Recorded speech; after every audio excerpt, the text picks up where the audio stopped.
ॐ अज्ञानतिमिरान्धस्य ज्ञानाञ्जनशलाकया चक्षुरुन्मिलितं येन तस्मै श्रीगुरुवे नमः। वन्देऽहं श्रीगुरो श्रीयुतपदकमलं श्रीगुरून् वैष्णवांश्च श्रीरूपं सागरजातं सहगण रघुनाथान्वितं तं सजीवं साद्वैतं सावधूतं परिजनसहितं कृष्णचैतन्यदेवं श्रीराधा कृष्णपादान् सहगण ललिता श्रीविशाखान्वितांश्च तमादिदेवं करुणानिधानं तमालवर्णं सुहितावतारम् अपार संसार समुद्र सेतुं भजामहे भागवत स्वरूपम्। हे देव हे दैत हे भुवनैक बंधो, हे कृष्ण हे चपल हे करुणैक सिंधो, हे नाथ हे रमण हे नयनाभिराम, हा हा कदानुभवितासि पदं दृशोर्मे।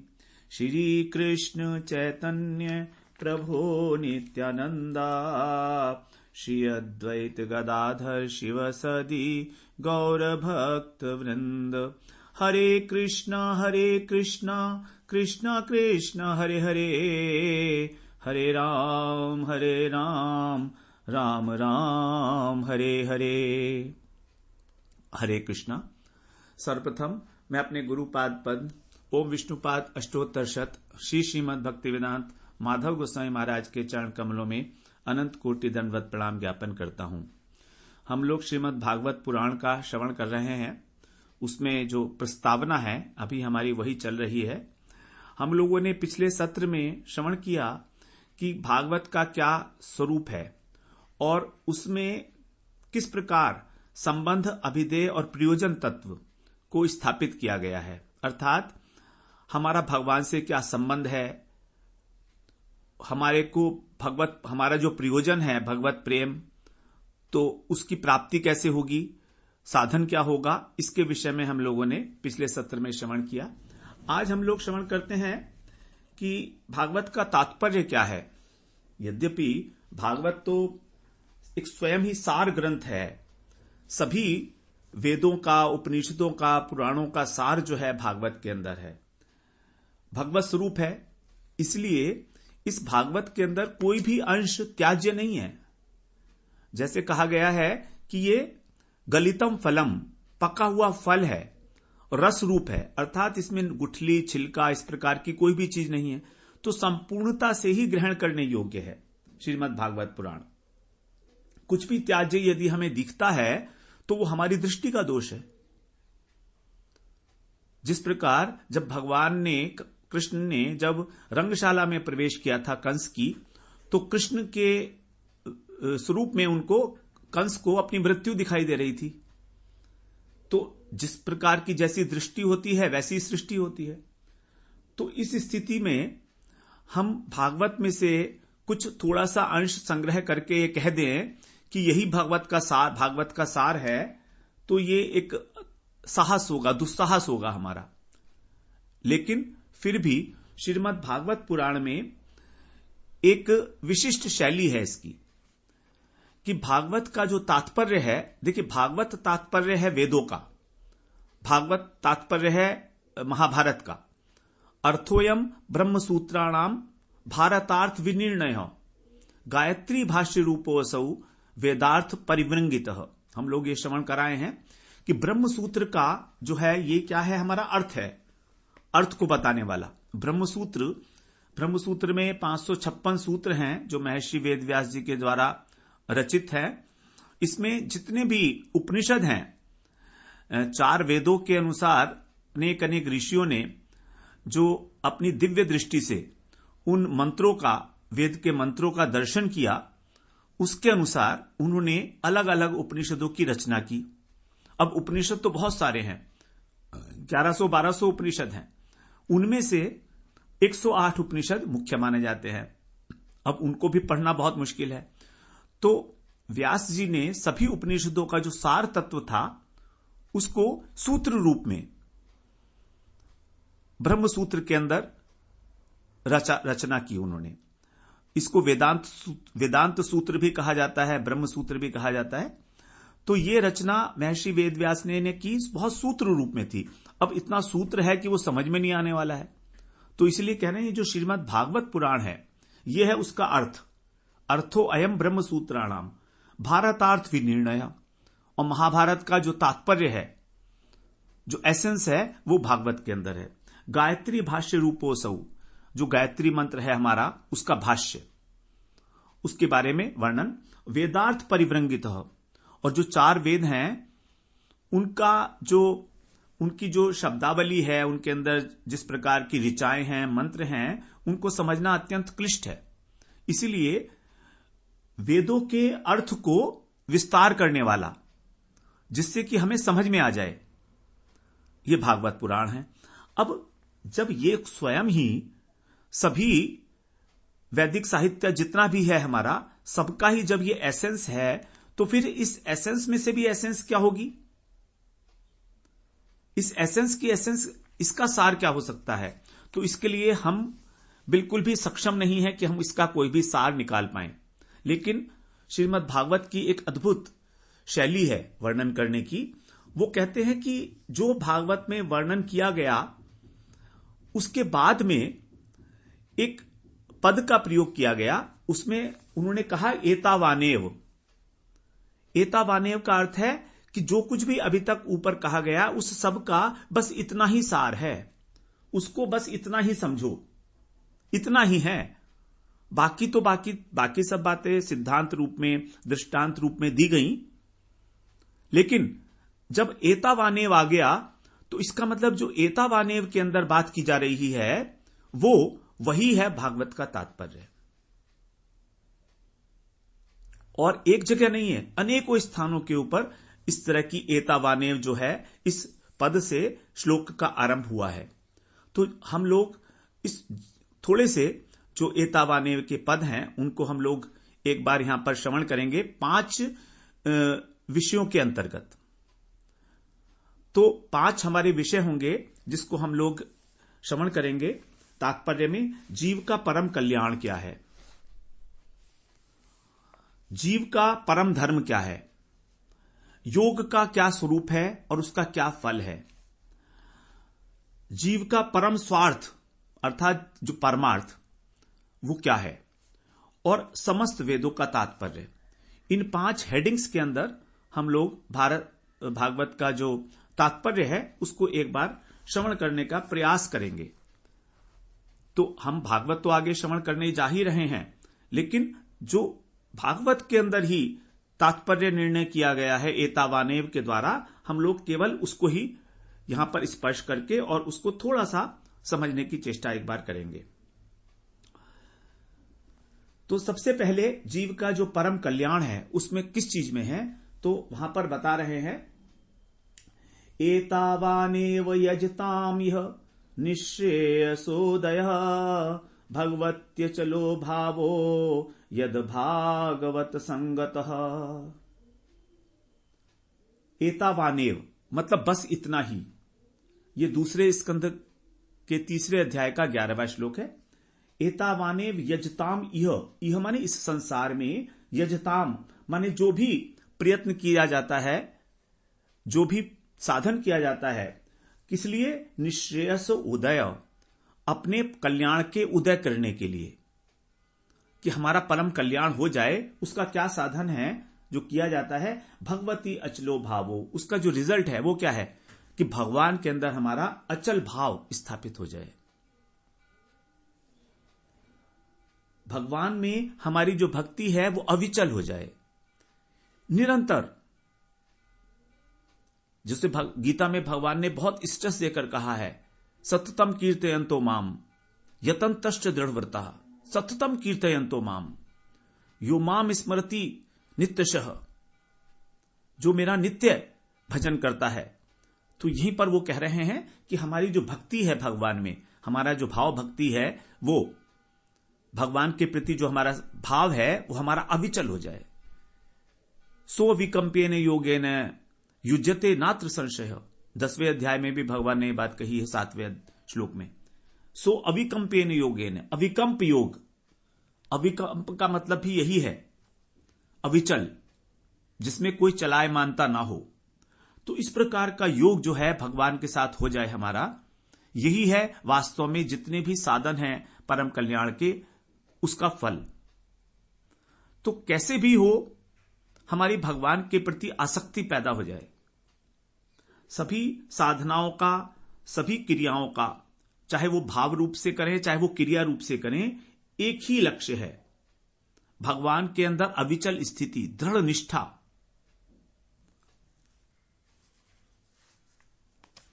यही जो है जितने भी साधन हैं उनकी पराकाष्ठा है, उनकी लिमिट है।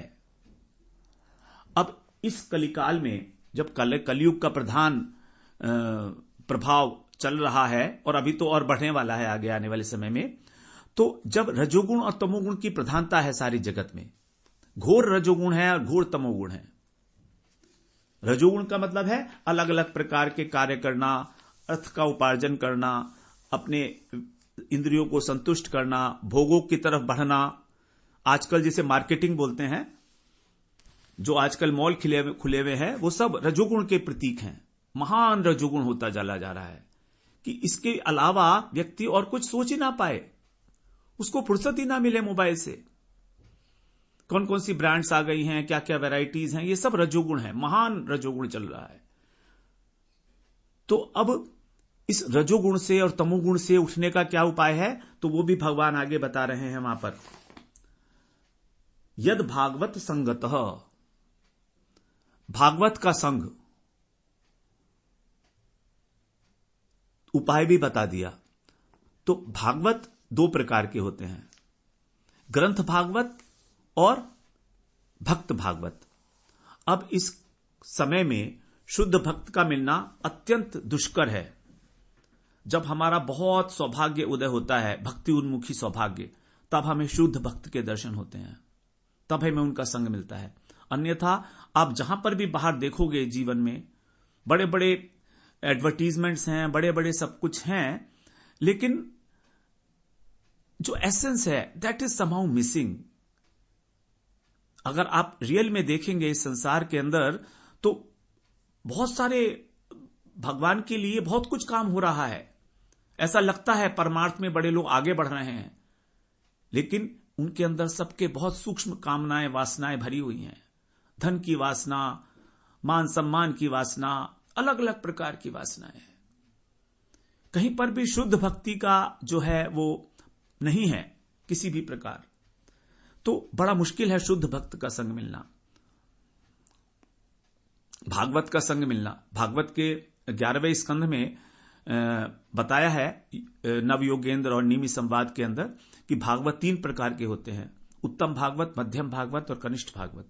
उनकी परिभाषाएं दी हुई है, तो हम लोग उसमें अभी नहीं जाएंगे। लेकिन भागवत 3 प्रकार के होते हैं जैसे बताया गया है, ये तो एक विचार है। फिर उत्तम भागवत भी 3 प्रकार के हैं, उनके संग के लिए कह रहे हैं यहां पर। उत्तम भागवत कौन है? जो भगवत पार्षद है, जैसे देवऋषि नारद, वो भगवान के पार्षद हैं, सिद्ध महापुरुष हैं।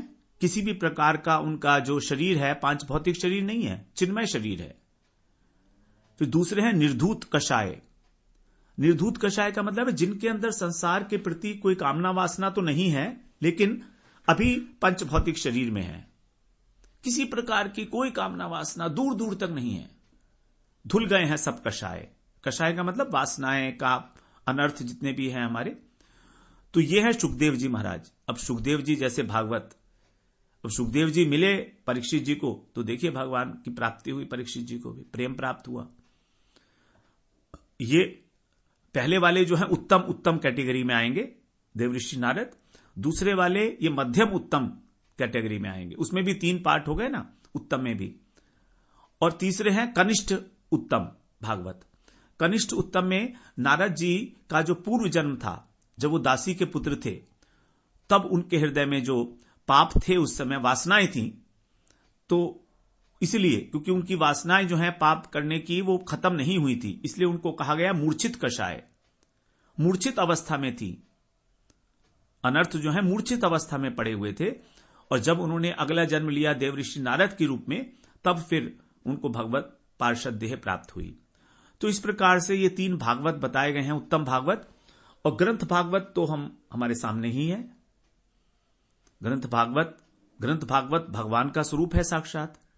जैसे कि उत्तम भागवत भगवान का स्वरूप है, क्योंकि भक्त और भगवान में अभिन्न है, भक्त और भगवान, उसी प्रकार से ग्रंथ भागवत और भगवान स्वयं वो भी अभिन्न है, किसी प्रकार का कोई अंतर नहीं है। तो कह रहे हैं कि आपको संग करना होगा यद भागवत संगतः। केवल हमको शरण ग्रहण करनी है भागवत की, चाहे ग्रंथ भागवत हो चाहे भक्त भागवत हो, अपने अपने अधिकार के अनुसार हम लोग जब उसका भागवत की शरण ग्रहण करने का मतलब क्या है कि जब हम भागवत का अध्ययन करते हैं और उद्देश्य केवल एक उद्देश्य भगवत प्रेम की प्राप्ति, तभी उसको कहेंगे कि वो शरणागति है। अब आगे तीसरे स्कंध में भी परम कल्याण के विषय में बताया है, इसी तरीके का श्लोक है वो भी। एतावानेव लोकेऽस्मिन् पुंसां निःश्रेयसोदयः त्रिवेण भक्ति योगेन मनोमय्यर्पितम स्थितम। यहां पर जो बताया जा रहा है वो समस्त जीवों के लिए है उपाय। पहला वाला जो था वो कहा गया था यजताम इह, जो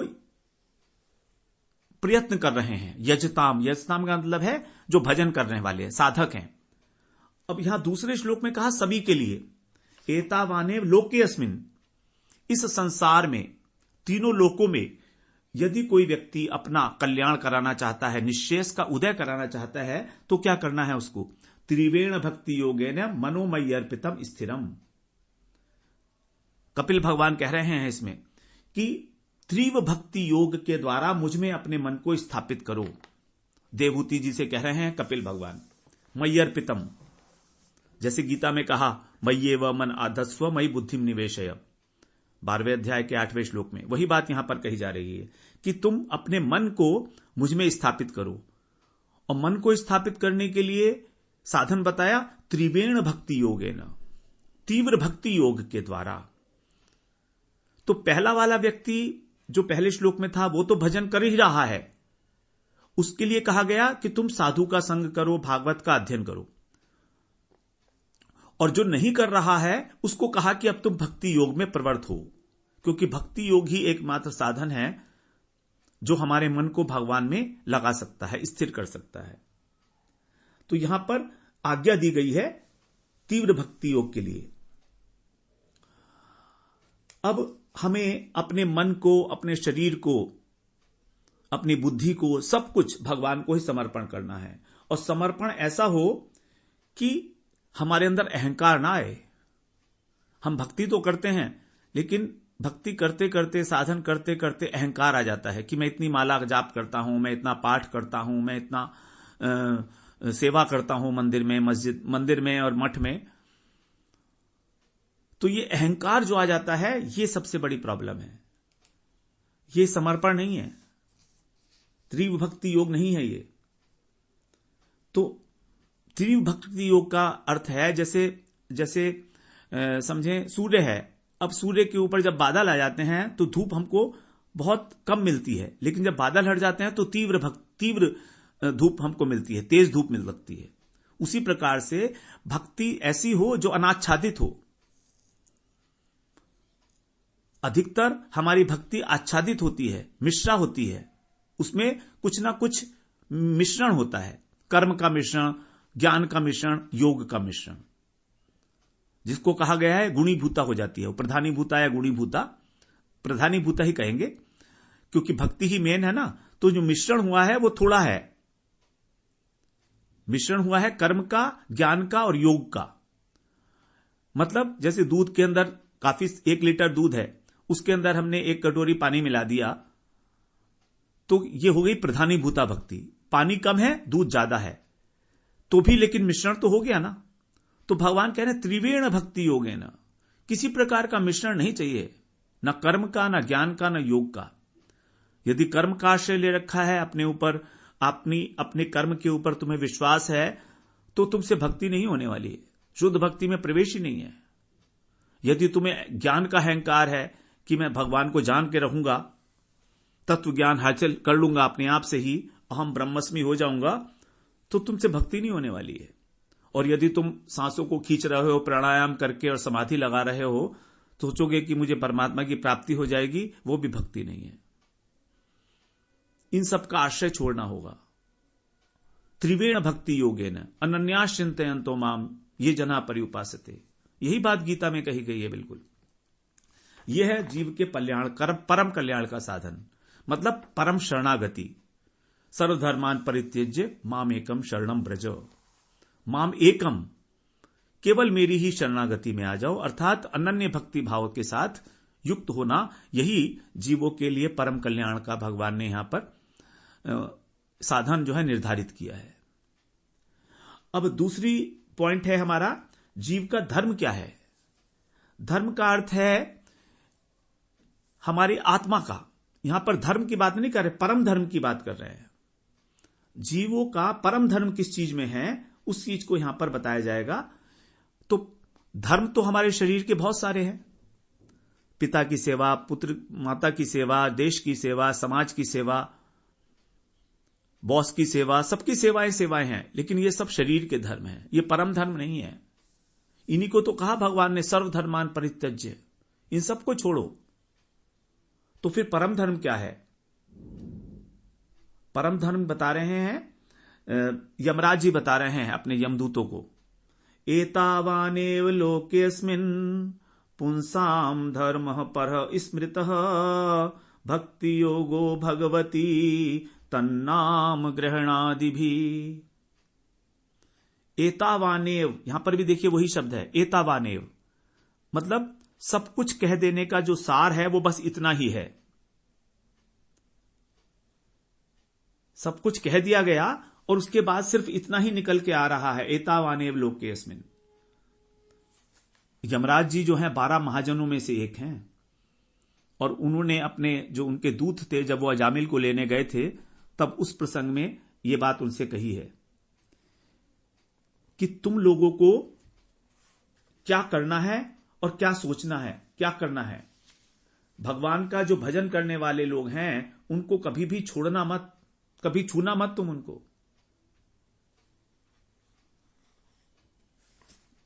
तो उन्होंने इस बात को बड़ा स्पष्ट किया, परम धर्म क्या है हमारा, लोके अस्मिन पुंसाम धर्म है परह स्मृत है। परह का मतलब परम, परम धर्म क्या कहा गया है, भक्ति योगो भगवती तन्नाम ग्रहणादि भी। भक्ति योग, जो कपिल भगवान ने बात कही थी त्रिवेण भक्ति योगेन, वही बात यहां पर कही जा रही है। भक्ति योग को, भक्ति योग का पालन करना ही परम धर्म है। और भक्ति कौन कर सकता है? केवल मनुष्य, और मनुष्य भी वो जो इस कर्म भूमि भारतवर्ष के अंदर जन्म मिला है जिसको। बाहर के लोग भी करते हैं, वो अच्छी बात है बहुत, लेकिन कितने हैं? बहुत कम है। तो यदि हम भारतवर्ष में भी जन्म लेके और भजन नहीं करते हैं, परम धर्म का पालन नहीं करते हैं, जो हमारा बड़े सौभाग्य से हमको मिला है, और निश्चित रूप से बताया गया है भागवत के अंदर, ब्रह्मा जी ने अनेक प्रकार के शास्त्रों का अध्ययन किया, और अभी आएगा आगे हमारा, और उन्होंने इस निष्कर्ष पे पहुंचे हुए कि समस्त शास्त्रों का तात्पर्य जो है भगवान का ही भजन है। उन्होंने भागवत को एक पलड़े पर रखा और सारे शास्त्रों को एक पलड़े पर रखा, तो भी भागवत नीचे आया, भगवान का भजन करना ही नीचे आया, भारी हो गया सबसे। तो उन्होंने यही निर्णय किया अंत में कि केवल भगवान का स्मरण करना ही वास्तव में हमारे जीवन का उद्देश्य है। भक्ति के द्वारा ही हमारे जो मन की वृत्तियां हैं, हमारा जो मन इधर उधर भागता है, चित्त वृत्ति है, वो धीरे धीरे शांत हो सकती है, और कोई साधन से नहीं, कर्म ज्ञान योग से नहीं। क्योंकि भक्ति में प्रेम की प्रधानता है और जहां प्रेम होता है हमारा मन वहीं लगता है।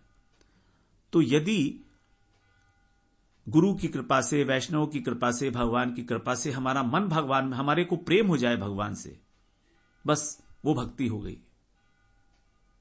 साधन जो किया जा रहा है वो इसलिए किया जा रहा है हमारा अंतःकरण शुद्ध होकर उस प्रेम को ग्रहण करने के योग्य बन सके। गुरुदेव तो प्रेम बांटने ही आए हैं, वो तो दे ही रहे हैं, लेकिन हम उसको ग्रहण नहीं कर पा रहे हैं। ये हमारा दोष है, हमारे अंदर जो छिद्र हैं उस कारण। तो जब हम भगवान के नाम का जप करते हैं, तन नाम ग्रहण आदि भी, तन नाम मतलब किसका नाम? भगवान का नाम।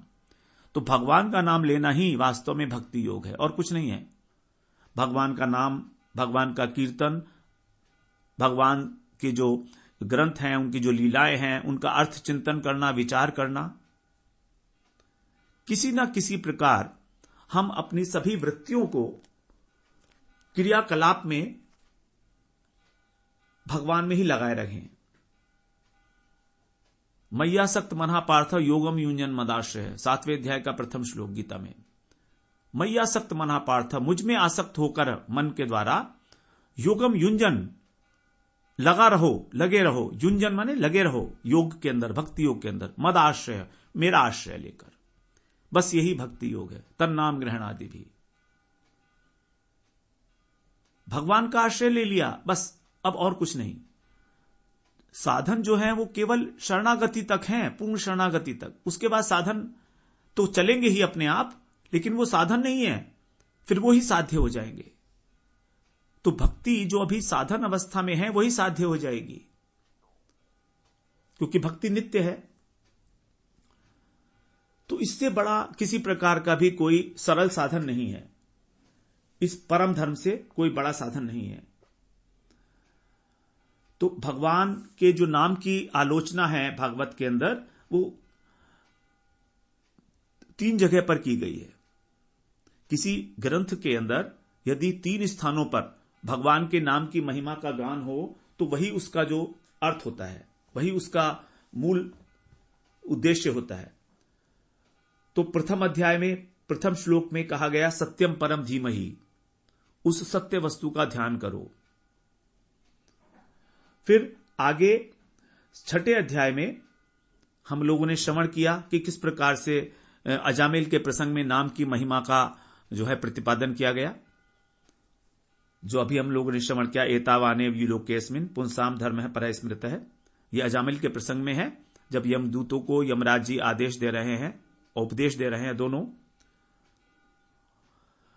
उसके बाद जो अंतिम अध्याय है, 12वें अध्याय के बिल्कुल अंत में भी नाम की महिमा गाई गई है। वहीं पर भागवत जो है पूर्ण होती है।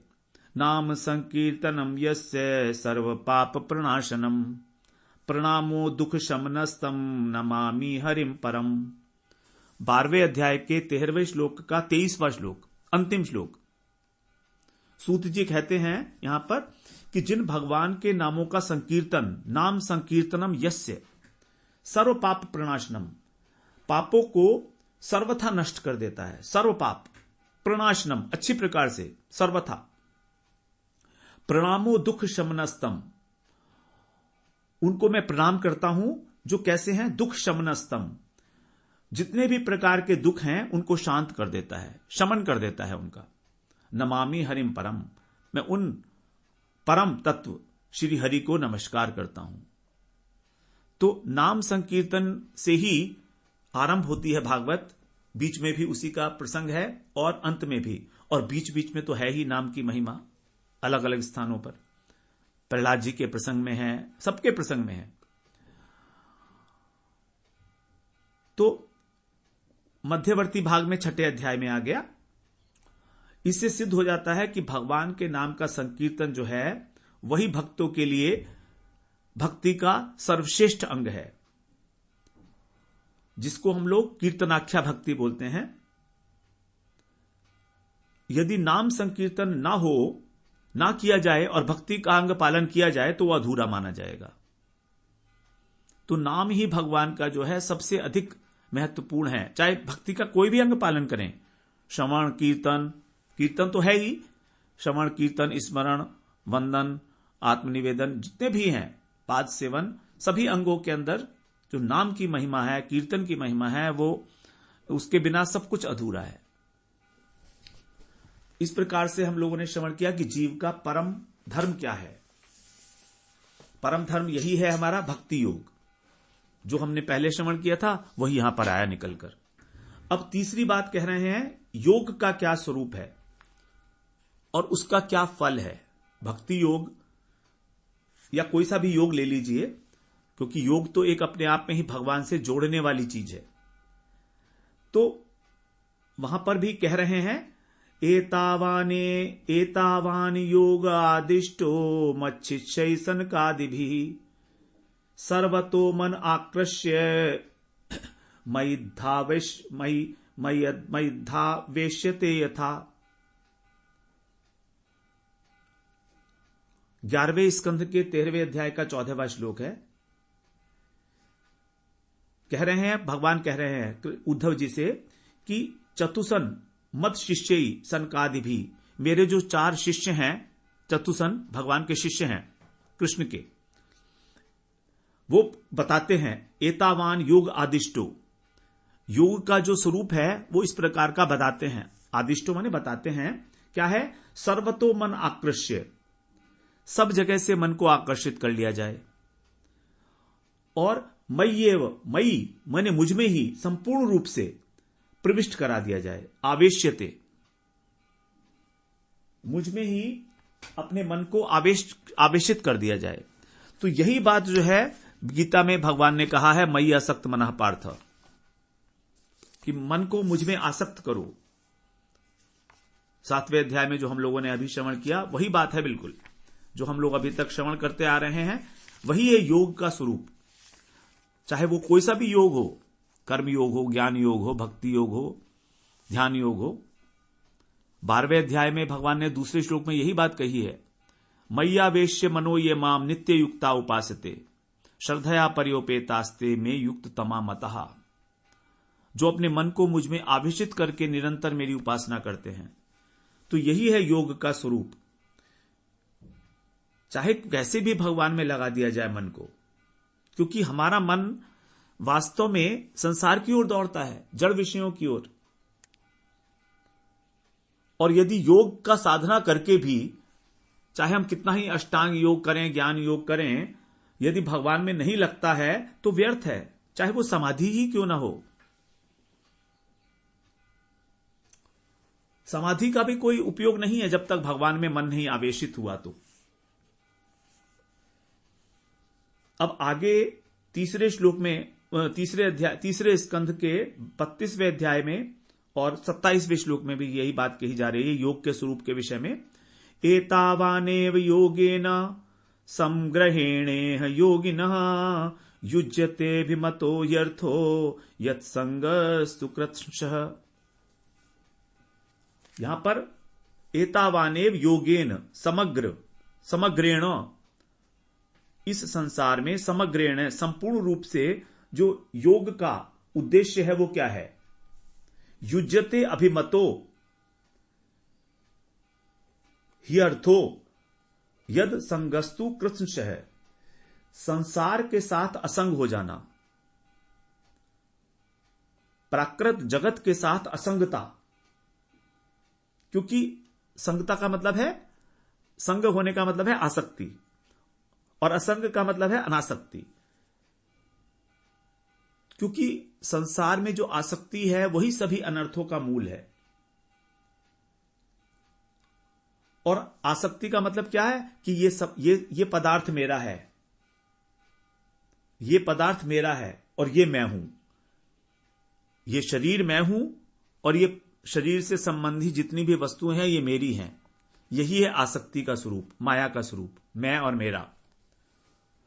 तो इस बात से असंग हो जाना, असंग शस्त्रेण दृढ़ेन चित्वा, 15वें अध्याय में भगवान ने कहा संसार रूपी वृक्ष का छेदन कैसे होगा, असंग शस्त्रेण दृढ़ेन चित्वा। अनासक्त भाव के द्वारा ही इस संसार के वृक्ष का जो है छेदन किया जा सकता है। तो ये मेरेपन की जो भावना है यही सभी दुखों का हमारे मूल है। हमारा जो पुत्र है, परिवार है, धन है, मकान है, दुकान है, सब, हमारा जो शरीर है, मन है, बुद्धि है, इसमें मेरेपन की भावना, अहंता और ममता, जब तक असंगता नहीं होगी तब तक योग की पूर्णता नहीं हो सकती। तो योग का जो स्वरूप है वो है शरीर से भी अलग अपने को मानना और संसार के जो पदार्थ हैं उनमें भी मेरापन का भाव न रखना। यह है योग का स्वरूप। तो स्पष्ट हो गया यहां पर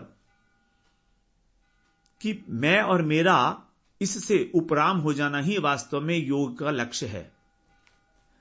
अब आगे जीव का जो परम स्वार्थ है वो किस चीज में है, वहां आप क्या कह रहे हैं 7वें स्कंद के 7वें अध्याय के 55वें श्लोक में, एतावानेव लोकेस्मिन् पुंसः प्रस्वार्थः परस्मृतः एकांत भक्तिर गोविंदे यत् सर्वत्र तदीक्षणम्। इस संसार में मनुष्यों का जो परम स्वार्थ कहा गया है वो क्या है? एकांत भक्ति गोविंदे, गोविंद में, भगवान में एकांतिक भक्ति, अनन्य भक्ति। यत् सर्वत्र तदीक्षणम, जब सब संसार जो है भगवानमय दिखाई देने लगता है। सिया राम मैं सब जग जानी, करहु प्रणाम जोरी जुग पानी। वासुदेव सर्मिति सह महात्मा सुदुर्लभ। जब सब कुछ वासुदेवमय, राममय हो जाता है तभी, और साथ साथ हमारा जो है कृष्ण के प्रति एकांतिक भक्ति, अनन्य भक्ति। हम लोग भक्ति के विषय में गीता में बहुत विस्तृत रूप से चर्चा कराए हैं। अपने पराये का कोई भेद नहीं है। जहां दृष्टि जाए वहीं पर ही हमें भगवान की विभूति का दर्शन हो, परमात्मा का दर्शन हो। अब 5वां जो विषय है वो है समस्त वेदों का तात्पर्य। उसके लिए भी कहा गया है, एतावान सर्व वेदार्थ शब्दास्थाय माम भिदाम माया मात्र मनुद्यांते प्रतिषिद्धय प्रसीदति।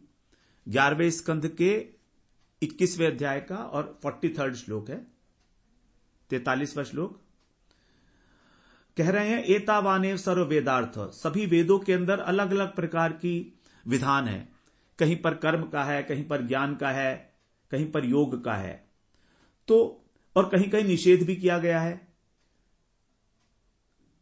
सबको कह दिया गया कि ये सब माया है, ये सब माया है। लेकिन अंत में ये सारी बातें, विधि और निषेध, ये सब भगवान के अंदर आकर सब अंत हो जाता है सबका। तो केवल अधिष्ठान रूप से भगवान ही शेष रह जाते हैं। माया मात्रम अनुद्यांते, उद्धव जी से कह रहे हैं भगवान स्वयं। तो यदि कर्म है तो वो भी भगवान का ही स्वरूप है। देवताओं के जो नाम है, उनका जो पूजा है, वो भी भगवान की ही है। वास्तव में सब भगवान का ही है। अब हम अपनी अपनी इच्छाओं के अनुसार, अपनी अपनी रुचि के अनुसार अलग अलग कर्म और अलग अलग देवताओं की पूजा करते हैं, लेकिन वो गलत है। उद्देश्य जो है सब में एकदम भगवान की ही सत्ता को देखना है। तो यही वास्तव में इस वेदों का भी तात्पर्य है। और अंत में भागवत के 12वें स्कंद में सुखदेव जी महाराज जब पूछते हैं, उपदेश दिया उन्होंने, तो इसी प्रकार का उपदेश दिया परीक्षित जी को कि तुम इस प्रकार का अनुभव करो, अहम ब्रह्म परम धाम ब्रह्माहम परमम पदम एवं समीक्षान आत्मानम आत्मनियाधाय निष्कले। 12वें स्कंद के 5वें अध्याय का 11वां श्लोक है कि मैं ही परम सत्य और परम धाम हूं। चेतना के स्तर पर मैं शुद्ध बुद्ध आत्मस्वरूप हूं, शरीर नहीं हूं मैं। तो इस प्रकार से तुम स्वयं को भगवान में रखकर, आत्मानम आत्मनि आधाय, भगवान में रखकर, मतलब भगवान को स्वयं समर्पित होकर पूर्ण रूप से, मय्येव मन आधस्व मयि बुद्धिम निवेशय मामेकम शरणम ब्रज, एक ही बात है। इस प्रकार से तुम जो है इस संसार से उपराम हो जाओ, निष्कले, अपने को पृथक महसूस करो इस संसार से। यही तुम्हारे लिए अंतिम उपदेश है। फिर तुमको तक्षक नाम का जो सर्प है वो तुम्हें काटेगा तो भी तुम्हें अनुभव भी नहीं होगा किसी प्रकार का। तो इस प्रकार से हम लोगों ने जो भागवत का तात्पर्य है उनको 5 विषयों के माध्यम से और भागवत से ही निकालकर उसको हम लोगों ने श्रवण किया। अगले सत्र में फिर हम लोग श्रवण करेंगे कि किस प्रकार भागवत के अंदर जो उसके लक्षण हैं, 10 लक्षण बताए गए हैं भागवत में, तो वो क्या लक्षण है, अथवा उससे पहले हम लोग श्रवण करेंगे कि भागवत में जो वर्णन किया गया है कथाओं का, उसकी वर्णन शैली क्या है। इन दोनों सब्जेक्ट्स में से एक चीज हम लोग श्रवण करते हैं। वांछा कल्पतरुभ्यश्च कृपा सिन्धुभ्यैव च पतितानां पावनेभ्यो वैष्णवेभ्यो नमो नमः।